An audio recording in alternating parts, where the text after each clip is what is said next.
this lecture, we're going to discuss the classification and description of consonants. You see here the brief descriptive labels. These are usually 2 or 3 terms. The first of these, the components of the label, is voicing. And this answers the question, are the vocal folds buzzing? Vocal folds here in the voice box, inside the throat here. If we want the technical term, we refer to the space between the vocal folds as the glottis. So this refers to the state of the glottis. And this is merely, we say, voiced or voiceless, but we can replace this by fortis and lenis. And indeed, for a language like English, it's a sensible thing to do. We then move on to place of articulation. Again, a simple question. Where in the vocal tract, where in the tube above the lungs going out through the lips, all this complicated tube which we term the vocal tract, where in the vocal tract is the sound made? Lastly, we have manner of articulation, and this answers the question, how is the sound made? And we'll move on to discuss all these things. Let's take the first one then, voiced, voiceless, are the terms we use, versus fortis, lenis.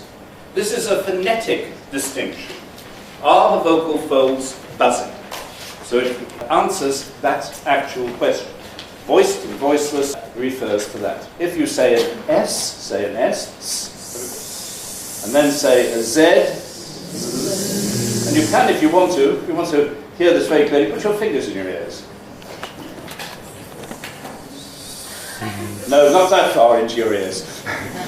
So say S, then Z,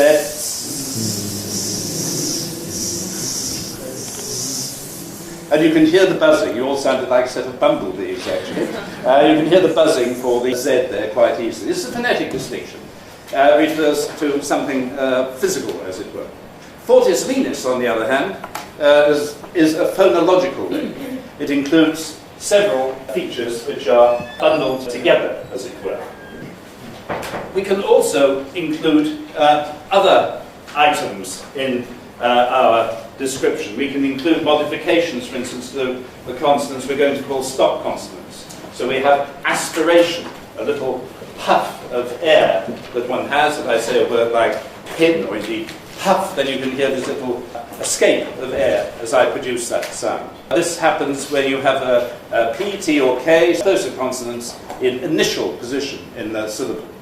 We also have modifications like glottalization, a little catch in the throat that you have. For instance, in a word like button or Britain. So the effect here, the vocal folds snapping together and stopping the air momentarily as it comes, the airstream comes from the lungs. Very characteristic of present-day British English. What, in fact, do we mean by terms like fortis lenis? Let me go back to that slide for a second. Fortis lenis is a term which we get from Latin. Fortis means strong, lenis means soft or weak.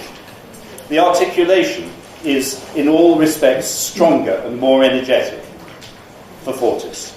For lenis, the articulation is weaker. The articulation is voiceless for fortis. For lenis, the articulation has potential voice. The plosives PTK, I've already covered this, have a brief puff of air called aspiration. Initial plosives are unaspirated in the case of lenis. Fortis, vowels are shortened before a final fortis consonant.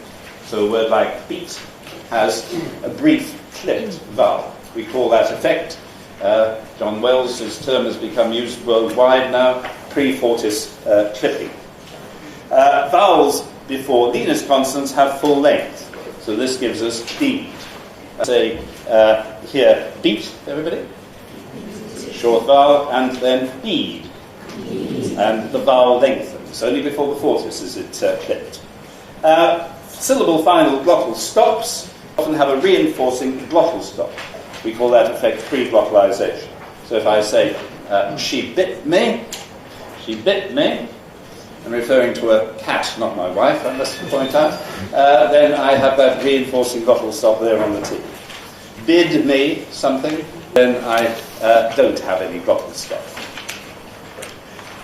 So then you can see that with fortis we have a whole set of things which are included. And so it's a convenient label for all these features. For some languages, one would find that voiced and voiceless was perfectly adequate. For French, for example, for Spanish. But for English, voicing, as we will see, because I'll come back to voicing at the end, voicing is not the beginning and end of consonant description. You have to say a lot about voicing in English for it to be covered adequately. This then gives you the distinction that we have here then between fortis and lenis. We're going to move on now to our next matter, and that is the question of place of articulation. But before we deal with it, we need to talk about two types of articulator. We can distinguish between an active articulator, that is to say, the part of the speech mechanism that moves during an articulation, and a passive articulator. The passive articulator is the part that stays still. It's the target of the articulation. When we construct our brief 2 or 3 term labels, then we can say that overwhelmingly it's the passive articulator that gives you the name for the type of articulation. I can think myself of only one exception to it. Otherwise, that is the rule. The passive articulator, the bit that doesn't move, gives you the actual name of the articulation. Now, we then have to look at where in the vocal tract the articulation takes place. And there you see something which you'll see increasingly today and elsewhere. And there are places of articulation. And you can see that we can move all the way back from the lips, going all the way back to number 8 here, which is the glottis. And I'm going to go through place of articulation now. So if we take number 1, we have lip to lip, and there we have bilabial. Now, you can't distinguish easily between the articulators in the 2 lips. So there we can't easily say passive and active articulator. Some people claim that the top lip is the passive. I don't think that's reasonable myself. I can't see any difference. If we then take examples of that, we have p, b, m, and w. The w is what we term a double articulation, because there is also another effect going on elsewhere, that is to say, at the number 7 category there, the velar category. The tongue is moving up to the velum, to the soft palate. So that we term then a double articulation, and this is bilabial.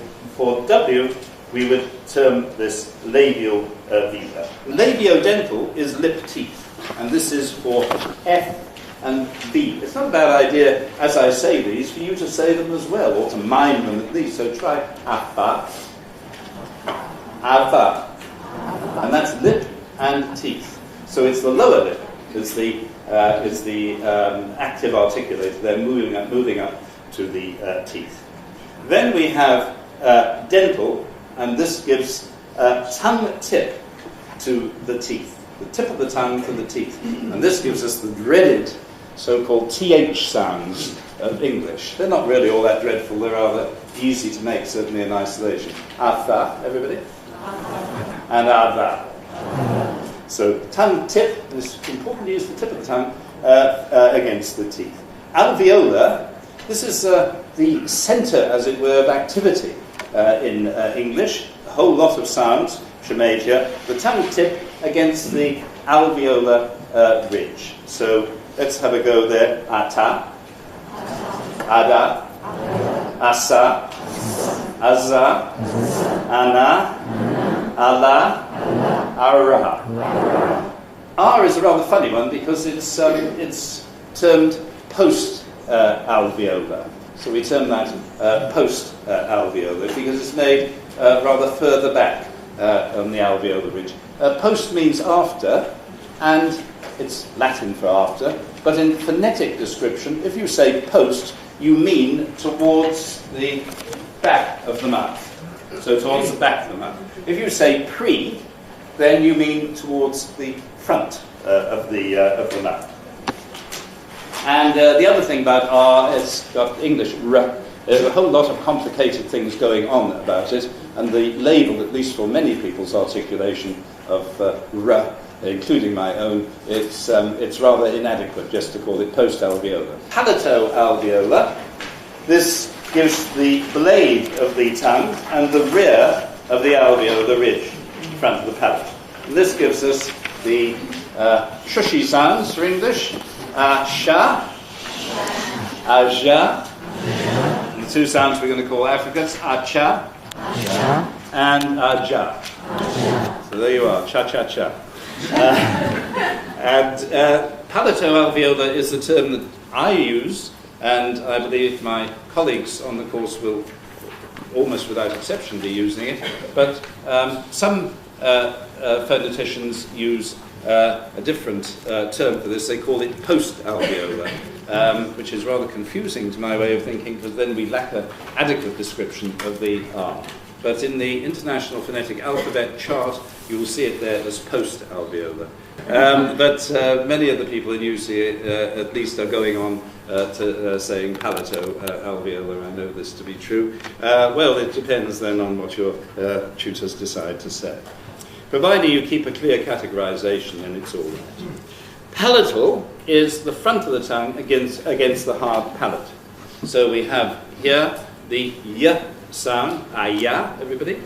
Aya. And the front of the tongue there is actually, it feels like the middle of the tongue. It's this part here. And it's in the middle of the tongue. We call it the front, but it's really in the middle. And that rises towards the hard palate, aya.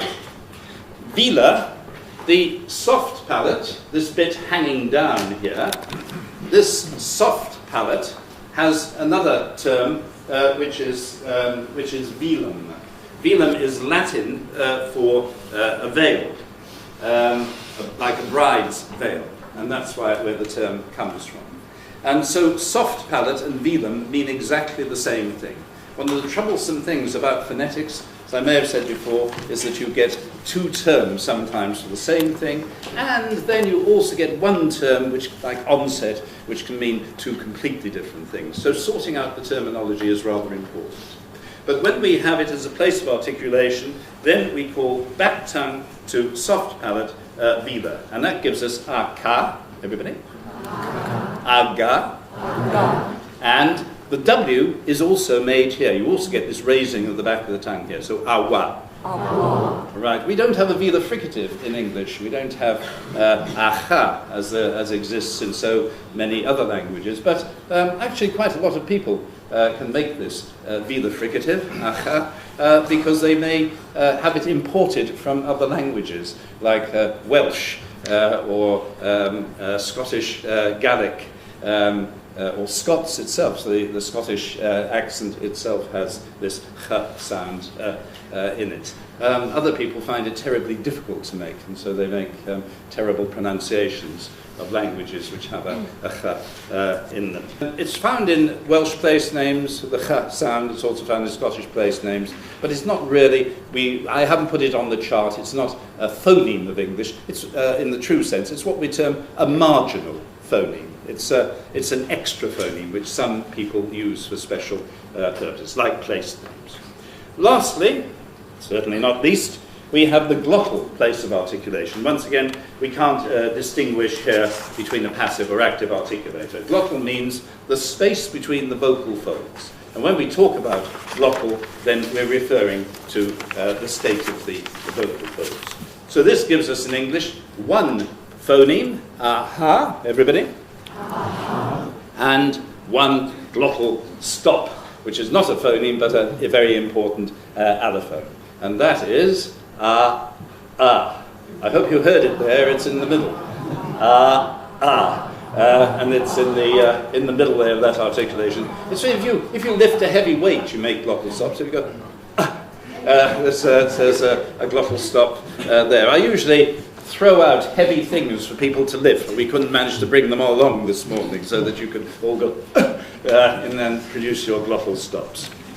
Right, so this then is a place of articulation for English. We also got a few more that we could include. I've put them in on this sheet here, but they're not actually English sounds, but we often use them to refer to them. We often use them in ear training and so on. So you can have back of the tongue to the uvula. The uvula is right at the end of the soft palate, and this little piece of flesh you see hanging down. Uvula means a little grape in Latin. Indeed, it does look like a tiny little pink grape. And some of you may be able to make a uvula roll. Does anybody remember a woman called Édith Piaf, the French singer? She wasn't a phonetician, but my, could that woman make uvula rolls. She made her career out of it. And she used to say, sing things like, je ne regrette rien, and this r sound that she was making, if you ever wondered what it was in fact a uvula roll. See if you can make it yourselves. Very useful if you want to imitate a motorbike, you know. This is how I think I learned to make it, you know, in my youth, imitating motorbike. We also have a pharyngeal, which is tongue root to the pharynx wall. I'm not going to dare to make this sound because it sounds rather as if one's being sick. What I can do is make retroflex sounds. So retroflex is with the tip of the tongue curled back against towards the alveolar ridge. This is sounds like arta, everybody? Arta. And one finds these sounds not only in Indian languages, where they're very, very common, but also in Indian English. Right then, so this gives us the effect of place of articulation, which is our second component of our label. Our third component of our label is manner of articulation. Manner of articulation is how the sound is made. The manner of articulation is classified according to the stricture. By stricture, we mean the narrowing or change of shape that takes place at a point in the vocal tract. By stricture, we mean the positioning of the active and passive articulators so as to block or hinder or alter in some way or other the passage of the airstream coming from the lungs, pulmonic airstream. And we'll see there that the lateral approximant, as it's termed, has the centre of the tongue making a contact, but the sides of the tongue are in the approximate position. It shows the lowered sides of the tongue. We can say an L and you'll achieve this. Allah, everybody. Allah. Breathe in. Allah. Allah. And you should feel cold air coming in over the lowered sides of your tongue. And if you want to see what your tongue looks like, then you will see there a front view showing on the left-hand side, the front view of the lateral L, showing the sides lower, as compared with the D, where you have the sides raised. So you have actually, also in an S, you have a channel down the middle of the tongue. So you have all these ways of arranging the tongue in making these sounds. But here for the L we have the lowered sides of the tongue. We also have, this is called a lateral approximant, often referred to merely as a lateral, because there's only one lateral in English, whereas there are several approximants. So we often just call L the lateral. Then if we take the other approximant sounds that we have, for which we don't have cross sections, except in the case of one, which is the R. This is the official cross-section for R. I say official because this is as it's described. So this is R, everybody? R. Shall I tell you a secret? The first person who explained this to me is sitting in the front here, and he told me many years ago, I don't believe these diagrams for R. He said the important thing is what happens to the sides of the tongue. He said it's the opposite of L, and I think Jack had called it contractive, didn't you? I don't know if you still use. And Jack explained R to me much better than phonetic textbooks. For R, it's the sides of the tongue which are raised. It's like the reverse of the L sound. And what you do with the tip of the tongue, well, indeed, you can do that and you will achieve a good R sound. But I don't think it's the most crucial matter. But if you look at any book on phonetics, including the one I've written, actually, then you will see it described in this way. Let's have a go at saying English, Arden. Ara, everybody? Ara. Again? Ara. What you can hear is it is an approximant. So it's the resonance of the sound. The tongue is way away from the roof of the mouth. Now we have some useful extra terminology, which I'm sure you'll come across. And that is, we can categorize. There's a chart which categorizes all these sounds. I get a little bit worried about these tree diagrams because sometimes I find they make me I feel more worried at the end of it and understand less than I did at the beginning, but I hope this one is relatively easy to follow. You have the consonants. You can distinguish on this basis between obstruents and sonorants. Obstruents is a term to cover stops and fricatives. The fricatives are categorized there, but the stops can be further categorized into plosives and affricates. If we take the sonorants, sonorant covers sounds which are sonorous, which have a lot of loudness attached. And they're really very like vowels. They carry the acoustic information. And there we can divide between nasals, n, and eng. And then we also have other types of approximant, so the natural L and the central approximants w, y, and r. So there we have all the categories that we need for this category of manner of articulation. And now I want to come back to the question of voicing. I promised you I would come back to this because now I can make a few statements because you have extra terminology. You have terminology like obstruent and sonorant and so on and so forth. So I can talk about it a bit more easily. So here you have cover terms, stop, plosive and affricates, obstruent, stops and fricatives, sonorant for the remaining types of sound. And then I can use those terms to cover the types of voicing that one has in English. Sonorants, that's to say the nasals and the approximants are voiced throughout. So you have the vocal folds buzzing all the way through the sound. So if I say a word like man, my vocal folds are buzzing all the way through, fully voiced. Fortis obstruents, that's to say stops and fricatives, are voiceless throughout. Apa, aba. So if I say a word like pit, it's only the vowel where you have vocal fold vibration. But when we come to the lenis obstruents, then we have a more complex situation. They're only fully voiced when they're intervocalic. So, for instance, in a word like bigger, the g there is fully voiced. But you notice, I hope you can see it, underneath the B we have a circle, a little circle, which means the sound is devoiced. The vocal folds don't vibrate for all the sounds. They're partially devoiced when they're syllable initial, as the onset of a syllable. So big, that's what I've just said. But when you find them in coda position, and this is the more interesting one, because this is the one where people have the greatest problems, then we often find that it's fully devoiced. So that if you take a word like big, or a word like rise, say rise. Rise. And many people are saying it absolutely brilliantly, but some people are saying rise, and you had a nice fully voiced Z.